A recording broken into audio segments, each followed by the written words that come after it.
Okay, the first thing you want to do when you're going to start making a napkin is you need to determine how big of a napkin you're going to make.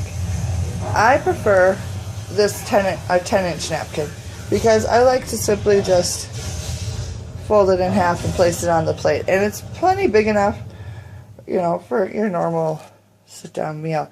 But you can make it any size you want. This is a 10-inch. You can make it 12, 15, whatever. So anyways, I cut my fabric, which is flannel, into a 10-inch square.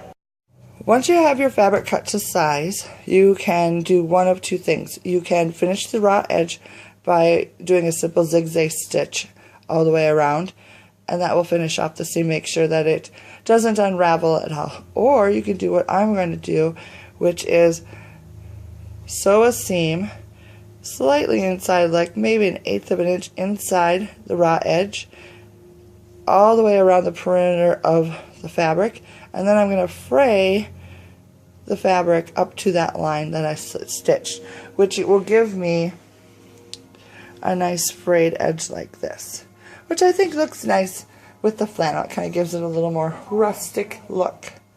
So we'll take it over to the sewing machine and I'll show you how I do it. When we're at the sewing machine, I am going to place the fabric so the pressure foot sits right on the raw edge of the fabric, and I'm going to use that raw edge as a guide to sew all the way around the perimeter of the napkin with just a basic straight stitch.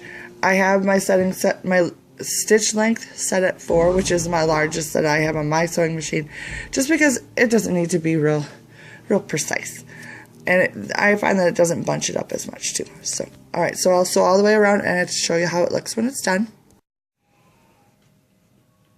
Alright, here you can see I have my stitching line all the way around completed, and then on the next step you're going to do is to start fraying the sides. You can see the stitching line here, and you're going to want to fray it as far as you can up to that line on all 4 sides of your fabric.